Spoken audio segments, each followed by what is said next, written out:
Okay, आज की इस वीडियो में मैं आपको सिखाने वाला हूं कि अपना मर्न स्टैक प्रोजेक्ट वर्सल पे डिप्लॉय कैसे करें, जिसमें आपका फ्रंट एंड और बैक एंड दोनों प्रॉपर्ली कनेक्टेड हो मोंगोडीबी के साथ। अब प्रॉब्लम ये है कि अगर आप यूट्यूब पे सर्च करो how to deploy MERN stack project on Vercel, तो ज्यादातर वीडियोस में आपको बस एक डमी बैकएंड मिलता है जिसमें बस एक सर्वर का रिस्पॉन्स होता है बिना डेटाबेस के, और फ्रंट एंड भी बस एक H1 रिटर्न करके डिप्लॉय कर देते हैं। फिर अगर आप कमेंट सेक्शन ओपन करके देखोगे तो प्रॉब्लम्स की लाइन लगी होती है, जैसे कि स्टेप मैंने फॉलो किए बट फ्रंट एंड और बैक एंड मेरा इंटीग्रेट ही नहीं हो रहा, बैक एंड मेरा कनेक्ट ही नहीं हो रहा, 404 का इशूज आ रहा है। भाई पहले तू खुद पढ़ ले, इसलिए मैं ये वीडियो बनाया हूँ। यहाँ मैं आपको step by step real deployment दिखाने वाला हूँ कि जिसमें फ्रंट एंड और बैक एंड और मोंगोडीबी तीनों प्रॉपर्ली इंटीग्रेटेड होंगे और बिना एरर के लाइव चलेंगे। तो अगर आप चाहते हो कि आपका प्रोजेक्ट प्रॉपर्ली डिप्लॉय हो जाए और आपको कोई और वीडियो देखने की जरूरत ना पड़े, तो ये वीडियो एंड तक जरूर देखना। अब इस प्रोसेस को हम 4 इजी स्टेप में करेंगे। पहले स्टेप में बैकएंड का कोड गिटहब पे पुश करेंगे और वर्सल पे डिप्लॉय करेंगे। सेकंड स्टेप में बैकएंड डिप्लॉय होने के बाद जो लाइव एपीआई यूआरएल मिलेगा हमें, उसको अपने फ्रंट एंड में इंटीग्रेट करेंगे। थर्ड स्टेप में अपना फ्रंट एंड लोकली रन करके टेस्ट करेंगे और नेटवर्क टैब ओपन करके कंफर्म करेंगे कि इसकी बैकएंड से डेटा आ रहा है या नहीं। स्टेप 4 में रिएक्ट ऐप को अपने वर्सल पे डिप्लॉय करेंगे और लास्ट में फाइनल वेरिफिकेशन करेंगे कि फ्रंट एंड और बैक एंड दोनों प्रॉपर्ली लाइव और कनेक्टेड है कि नहीं। तो चलिए स्टेप बाय स्टेप शुरू करते हैं। तो ये देखो, मैंने अपना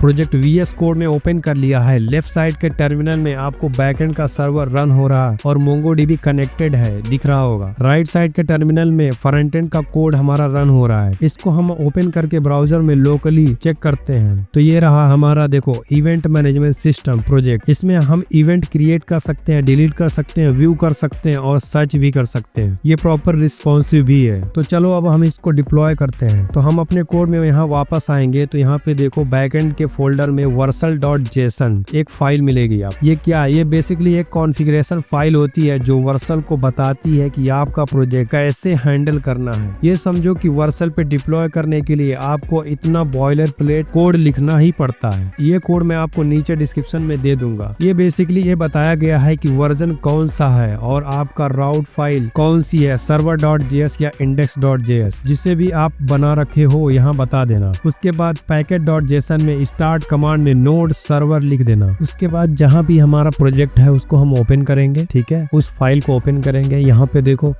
हमारे इवेंट मैनेजमेंट सिस्टम नाम की एक फाइल है, इसमें हमारा फ्रंट एंड और बैक एंड दोनों है। तो हम डेस्कटॉप पे आएंगे, यहाँ पे हम एक बैक एंड फोल्डर बनाएंगे, ठीक है, और इस फोल्डर में क्या करेंगे, हम अपना जो बैक एंड का कोड है उस फाइल में जिसमें फ्रंट एंड और बैक एंड दोनों है, उसको हम वहां से कॉपी करेंगे और यहाँ पे पेस्ट कर देंगे, ठीक है, इस फोल्डर के अंदर हम पेस्ट कर देंगे। तो यहाँ पे देखो मैं पेस्ट कर रहा हूँ, इसको मूव कर रहा हूँ बेसिकली बैक एंड फोल्डर को। तो यहाँ पे देखो कॉपी कंप्लीट हो गया। अब हम इस कोड को हम ओपन करेंगे अपने VS कोड के अंदर और यहाँ पे देखो server.js की फाइल हम ओपन करेंगे। यहाँ पे मैं आपको एक चीज बताना चाहता हूँ, ये बहुत जरूरी है। देखो यहाँ पे mongoose.connect वर्सल बैकएंड को रन करने के लिए सर्वरलेस फंक्शन यूज करता है। सर्वरलेस फंक्शन का मतलब क्या होता है? सोचो, आपका नॉर्मल बैकएंड एक कंटिन्यूअसली चलने वाला सर्वर है, एक बार स्टार्ट किया तो हमेशा ऑन रहता है, लेकिन वर्सल में ऐसा नहीं है। यहाँ पे हर रिक्वेस्ट पर एक छोटा सा फंक्शन ट्रिगर होता है और अपना काम करता है और फिर बंद हो जाता है। इस वजह से अगर हम डेटाबेस को फाइल के टॉप पे कनेक्ट करें तो हर रिक्वेस्ट के साथ बार बार नई कनेक्शन रिक्वेस्ट जाएगी और ये एरर क्रिएट करेगा। इस प्रॉब्लम को सॉल्व करने के लिए मैंने एक एसिंक फंक्शन बनाया जो कनेक्शन को हैंडल करता है। अगर पहले से कनेक्शन है तो दोबारा कनेक्ट नहीं करेगा। इससे आपका सर्वरलेस फंक्शन लाइट वेट और फास्ट रहता है और डेटाबेस स्टेबल कनेक्ट होता रहता है। और इसको मैंने एक मिडिल वेयर के अंदर रख दिया, ठीक है। उसके बाद क्या करेंगे, तो देखो हमें यहाँ पे app.listen को नहीं यूज करना है, क्योंकि अभी मैंने बताया कि हमारा वर्सल जो है सर्वरलेस है तो ये पोर्ट चला के नहीं रखेगा। app.listen का मतलब ये होता है एक्सप्रेस का कि ये हमेशा पोर्ट चलता रहेगा जब भी हम इसको लाइव करेंगे, यानी ये दुकान हमेशा खुली रहेगी। लेकिन सर यहाँ पे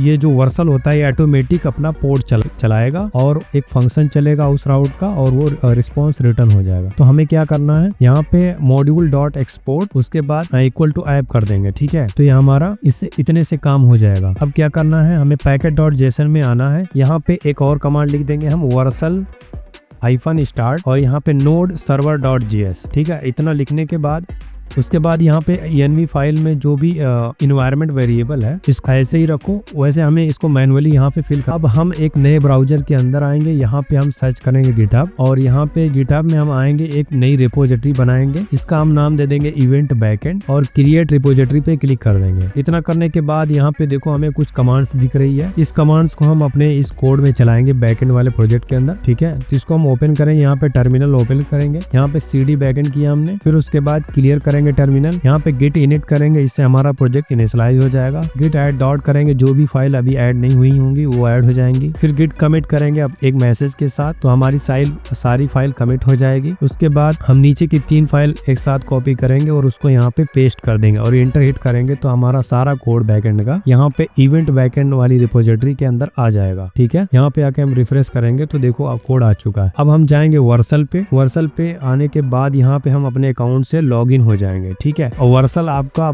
आज के गिटहब अकाउंट से कनेक्ट होना चाहिए, ठीक है। तो लॉगिन होने के बाद यहाँ पे देखो हमें राइट साइड में एक ऐड न्यू का बटन दिख रहा है, इस पे क्लिक करेंगे। यहाँ पे हमें प्रोजेक्ट ऑप्शन को चूज कर लेना, इस पे जैसे ही क्लिक करेंगे तो यहाँ पे देखो इंपोर्ट गिट रिपोजिटरी आ रहा है, ठीक है। यहाँ पे एक इशू आता है लोगों को, अभी मैं वो दिखाता हूँ क्या इशू आता है। तो जैसे ही मैं यहाँ पे इवेंट बैकएंड सर्च करता हूँ ना, जो अभी हमारी रिपोजिटरी थी जिसमें हमने डिप्लॉय किया है, तो यहाँ पे देखो वो रिपोजिटरी हमें विजिबल नहीं हो रही है, वो दिख नहीं रही है। तो ये क्या इशू है? ये बेसिकली एक परमिशन का इशू है। एक हमारे भाई ने कमेंट किया था, मेरा गिट प्रोवाइडर में सारी रिक्वेस्ट रेपो क्यों नहीं आ रही है, ठीक है। आउट पब्लिक गिट रिपोजिटरी में है लेकिन रेपो का यूआरएल कनेक्ट नहीं हो रहा, ये सारी प्रॉब्लम। तो मैंने इसको रिप्लाई किया था, इसका यही मेनली इशू था कि परमिशन का इशू था। रेंडर में चाहे आप डिप्लॉय करो चाहे वर्सल में, दोनों में अगर आपको ऐसा इशू आता है जहाँ पे आपकी रिपोजिटरी नहीं दिख रही है तो आपका परमिशन का इशू होता है, ठीक है। इसको कैसे फिक्स करना है? तो यहाँ पे देखो आप अपने गिटहब में आओ, यहाँ पे गिटहब में आने के बाद यहाँ पे सेटिंग्स में जाओ, सेटिंग में जाने के बाद यहाँ पे देखो एप्लीकेशंस पे जाना है और यहाँ पे देखो दोनों चीज दिख जाएगा। अगर आप रेंडर पे भी डिप्लॉय करते हो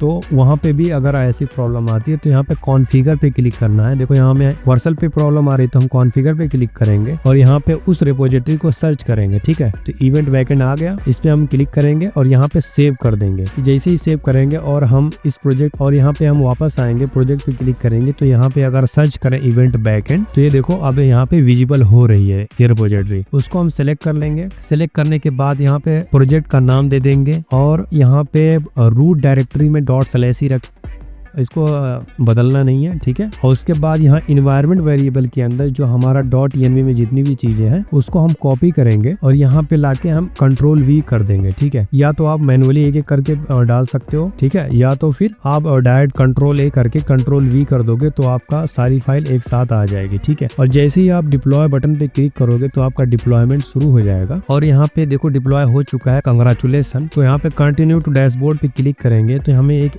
डोमेन दे रहा है, इस डोमेन पे जैसे हम क्लिक करेंगे तो यहाँ पे देखो कैन नॉट गेट का इशू आ रहा है। क्यों आ रहा है? क्योंकि हमने होम राउट पे कुछ भी नहीं रखा। हम अपने कोड में आएंगे, यहाँ पे देखो हमारा राउट है /API/event, इसको हम कॉपी करेंगे और अपने लाइव यूआरएल के आगे लगाएंगे और जैसे इंटर हिट करेंगे तो देखो हमें डेटा मिल रहा है। ये डेटा हमारा कहाँ से आ रहा है? ये डेटा हमारा बैकएंड से आ रहा है, ठीक है। बैकएंड हमारा लाइव हो चुका है। अब हम क्या करेंगे, हम एक फ्रंट एंड फोल्डर बनाएंगे और यहाँ पे जो हमारा मेन फोल्डर था उसमें से हम अपने फ्रंट एंड फोल्डर को मूव कर लेंगे अपने इस फोल्डर के अंदर, ठीक है। तो जब तक ये फोल्डर मूव होता है, ठीक है, थोड़ा टाइम ले रहा है, तब तक मैं आपको दिखा दूं साइन इन करके अपना डेटाबेस जहां से वो डेटा आ रहा था। तो देखो मैंने एटलास डेटाबेस को साइन इन कर लिया। तो यहाँ पे देखो इवेंट्स के अंदर अगर मैं गया टेस्ट के अंदर तो ये देखो ये सारा डेटा जो वहां पे आ रहा था यहाँ पे शो हो रहा है, ठीक है। अब जो हमारा फोल्डर मूव हो चुका है फ्रंट एंड वाला, उसको हम ओपन करते हैं VS कोड के अंदर और उसका टर्मिनल ओपन करते हैं, ठीक है। यहाँ पे हम CD फ्रंट एंड करेंगे और टर्मिनल को अपनी क्लियर कर लेंगे, फिर npm स्टार्ट करेंगे तो हमारा ये देखो फ्रंट एंड रन हो रहा है, ठीक है। अब हम क्या करने वाले हैं, जो हमें लाइव यूआरएल मिला है ना, यहाँ पे देखो अगर मैं नेटवर्क टैब में ओपन करके दिखाऊं तो अभी डेटा नहीं आ रहा है। क्यों? क्योंकि हमारा बैकएंड तो अभी वर्सल पे लाइव हो चुका है, ठीक है। तो यहाँ पे देखो कुछ भी डेटा नहीं आ रहा है। तो हम क्या करेंगे, अब उस लाइव यूआरएल को हम फेच करेंगे अपने इस फ्रंट एंड फोल्डर के अंदर, फ्रंट एंड के अंदर। तो जहां भी हमने यूज किया है लोकल होस्ट, वहां पे हम उस लोकल होस्ट का यूआरएल हटा हटा के उस लाइव यूआरएल को पुट कर देंगे जो हमें वर्सल से अभी मिला है। ठीक है, तो यहाँ पे देखो इवेंट backend.chi.versal.app इसको हमने /API/event के अंदर डाल दिया। ऐसे जहाँ जहाँ हमने लोकल होस्ट यूज किया है वहाँ पे हम पुट कर देंगे। पुट करने के बाद अगर हम अपने प्रोजेक्ट पे वापस आएंगे क्रोम ब्राउजर के अंदर, तो ये देखो हमें डेटा मिल रहा है। वो डेटा आ रहा है कहाँ से, जो हमने अभी MongoDB में डेटाबेस में स्टोर किया था, वो डेटा उठ के आ रहा है। तो अगर हम यहाँ पे अगर एक इवेंट क्रिएट करें, क्रिएट इवेंट पे क्लिक करेंगे, इवेंट का नाम दे दिए hello web excel learner, date select कर लिए, इवेंट लोकेशन दे दिए और मैसेज दे दिए डिस्क्रिप्शन, और जैसे ही क्लिक करेंगे तो देखो यहाँ पे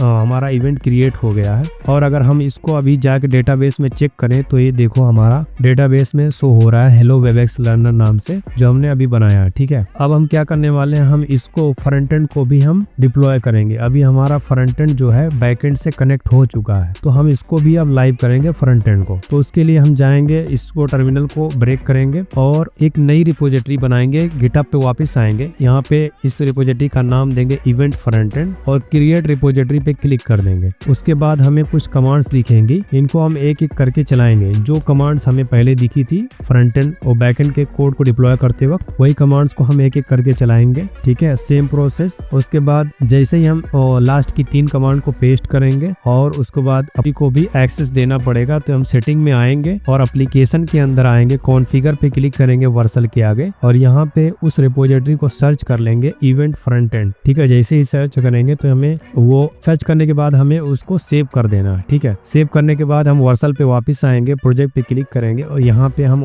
उस रिपोजिटरी को जैसे ही सर्च करेंगे फ्रंट एंड वाली, तो यहाँ पे विजिबल हो रही है, इसको हम सिलेक्ट करेंगे और यहाँ पे प्रोजेक्ट का नाम वही रहने देंगे और यहाँ पे डायरेक्ट हम डिप्लॉय बटन पे क्लिक कर देंगे। कुछ चेंजेस करने की जरूरत नहीं है, तो हमारा ये डिप्लॉयमेंट शुरू हो जाएगा। ठीक है, कुछ सेकंड के बाद ये डिप्लॉय हो जाएगा। तो ये देखो कंग्रेचुलेशन का मैसेज आ चुका है। अब कंटिन्यू टू डैशबोर्ड पे जैसे ही क्लिक करेंगे तो हम लाइव यूआरएल मिलेगा। इस लाइव यूआरएल को जैसे ही क्लिक करेंगे तो ये देखो हमारा project event management system live हो चुका है इंटरनेट पे बिना किसी इशू के। तो हम चलो इसको टेस्ट करते हैं। तो यहाँ पे हम इवेंट क्रिएट करते हैं। तो ये देखो हमारा event, please like and share, और यहाँ पे हम डेट सेलेक्ट कर लेते हैं, इवेंट का लोकेशन सेलेक्ट कर लेते हैं, इवेंट का डिस्क्रिप्शन सेलेक्ट कर लेते हैं, प्लीज लाइक एंड शेयर। ठीक है, प्लीज कर देना आप। उसके बाद जैसे ही ओके पे क्लिक करेंगे तो ये देखो हमारा इवेंट क्रिएट हो चुका है। तो इसको आप डिलीट भी कर सकते हो, कोई भी इवेंट को डिलीट कर सकते हो, प्रॉपर वर्किंग है, सर्च कर सकते हो। मैं आपको एक ऑसम से प्रोजेक्ट के बारे में बता देता हूँ जिसको आप अपने रिज्यूमे में डालोगे तो 4 चांद लग जाएगा। जिस प्रोजेक्ट का नाम है इवेंट मैनेजमेंट सिस्टम। मैंने इसको बनाया है मर्न स्टैक में के अंदर एडवांस फंक्शनलिटी है और इसकी प्राइस कितनी है, पिज्जा के बराबर। ऐसा प्रोजेक्ट आपको मार्केट में 5,000 से 10,000 तक का मिलेगा अगर आप कस्टम बनवाने जाओ, या खुद बनाओगे तो आपके लिए करीब 2 से 2.5 महीने लग जाएंगे। इसकी क्या फंक्शनलिटी, हीरो सेक्शन मिल जाएगा आपको एडवांस, जिसके अंदर आप इवेंट ऑर्गेनाइजर होता है, इवेंट अटेंडीज होता है और उसके बाद एडमिन पैनल भी है, रोल बेस इसमें लॉगिन है, पेमेंट इंटीग्रेशन हुआ है, रेजर पे के थ्रू आप पेमेंट करोगे इसमें। ठीक है, यहाँ पे लॉगिन पेज है, प्रॉपर राउटिंग है इसमें। इवेंट ऑर्गेनाइजर लॉगिन करेगा तो इवेंट ऑर्गेनाइजर अपने डैशबोर्ड पे जाएगा, सबका अलग अलग रेवेन्यू एनालिटिक्स, डिलीवरी मेथड, आपको इंस्टेंट गूगल ड्राइव का लिंक मिल जाएगा। इसमें डॉक्यूमेंटेशन भी है, रीडमी है और आपको इंस्टेंट सपोर्ट मिलेगा। अगर आपको कोई भी प्रॉब्लम तुरंत मुझे कॉल कर सकते हो, व्हाट्सएप कर सकते हो, मेल कर सकते हो, यहाँ पे सारी डिटेल दी हुई है। ठीक है।